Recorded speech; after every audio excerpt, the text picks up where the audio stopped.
Namaskar. This video has been made addressing the women, youth society, and common people of all territories of the earth. Today, across almost half of the earth, war is going on. War is going on over territory, water, natural resources, race, religion, language, ideology. War is going on in water, land, sky. Today, when the extreme advancement of science has been achieved, human society is attempting to build colonies on the moon, to step on Mars, to search for life many light years away from the solar system. Then, at that very time, humans have engaged in the disastrous game of destroying one another like animals. What loss happens in war? What gain happens? The warring sides themselves attack each other with full strength and engage in the game of destruction. But in this war, both the victorious and defeated sides, human resources, soldiers, national wealth, and economy are destroyed. The business, trade, and livelihood of common people suffer severe loss. Poverty increases, economic recession increases. In war, except war traders, no one gets any benefit. Yet for thousands of years, whenever humans in civilized human form have failed to solve any problem, then humans with more ferocity than animals have leapt upon one another and have mercilessly destroyed not only soldiers but also women, children, the elderly, and sick people. The thousands of years of history of humankind is only history of destruction. Through war, nothing is created except destructive weapons. And in this war, not only humans, but all beings of water, land, and space lose their lives.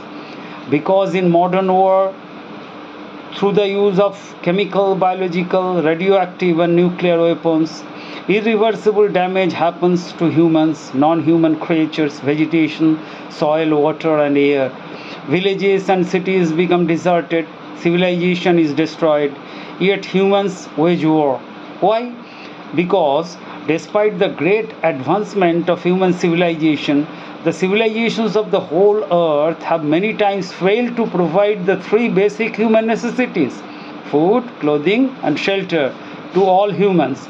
And then humans, taking race, religion, language, territory, country, and resources as pretext, have engaged in all-consuming wars with one another. Even in the world of the year 2026, there is no exception. Decisions of war are taken by kings and state leaders.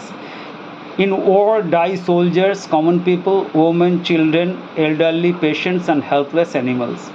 Kings and state leaders represent patriarchy and gerontocracy. These two systems want to control all resources of the world, even the creator. The present world is facing great catastrophes such as global warming and the resulting destruction of natural balance, frequent displacement of the Earth's tectonic plates, worldwide earthquakes, tsunamis, rising sea levels, changes in river courses, frequent forest fires, destroying the largest forests and wildlife of the earth, severe life threat to aquatic creatures due to marine pollution, expansion of deserts, and due to commercial marketing of drinking water and food grains across the world. In comparatively underdeveloped countries, shortage of food and water occurs. When the increasing possibility of collision of meteors and asteroid clusters rushing from space with the Earth is raising questions regarding the survival of humankind, at that time humans are fighting destructive wars over territory, resources, language, race, religion, and trade. Is this war inevitable? The earth holds enough food, water, and other resources for its creatures. Through proper and need-based distribution, the survival of all humans and animals of the earth is possible. And the only path for that is to nurture all human and animal society of the earth through love. But who will do that? Since primitive times, blood, territory, resource, and fame-greedy clan leaders, tribal chiefs, kings, and state leaders have attacked, looted, and killed human groups, territories, and states through the ages. And history has placed the garland of victory around the necks of cruel and ruthless killers. In war, hatred is the only asset. In peace, love.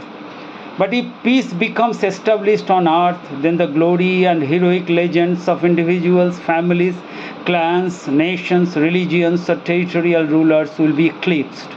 Therefore, to keep their own interest intact, they will always impose war upon the earth. In all mainstream print and social media, scenes of war are constantly being shown. War experts, journalists, diplomatic representatives, politicians, and senior figures of human rights organizations sit at safe distance and explain the nature, twists and turns, and justice or injustice of war. At that very time, people's homes are burning. Soldiers, women, children, elderly patients, common people, and non-human creatures are dying. The focus of media always remains around drones, missiles, warplanes, and ships. Lethal weapons, movement and activities of soldiers, and the course of war. Just like watching war films on Netflix, Prime Video, or other platforms, people sit in air-conditioned rooms at safe distance and enjoy the excitement of visuals sent by media from ground zero. When war happens, the viewers and readers of media increase rapidly. Advertisements increase, the TRP and followers of electronic media increase, profit multiplies, media fills death, destruction, and suffering into a capsule and feeds it to viewers. Their commercial need is fulfilled, but how many people died, how many homes, societies, and countries were destroyed? Media doesn't want to keep that account. When war happens, media's importance increases, their profit increases. Therefore, by showing scenes of cries and tears, they do not want to make the minds of viewers who spend money to watch war images too heavy. When war happens, demand for weapons, aircraft, ships, food, clothing, and medicine increases.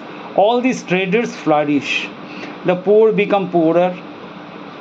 Is there no end of war? Time has come to think. The carriers and bearers of gerontocracy and patriarchy impose their greed, lust, cruelty, and sky-touching faults forcibly upon the weak of society. Therefore, the war of a clan leader, king or state leader becomes the war of a clan, kingdom, or state.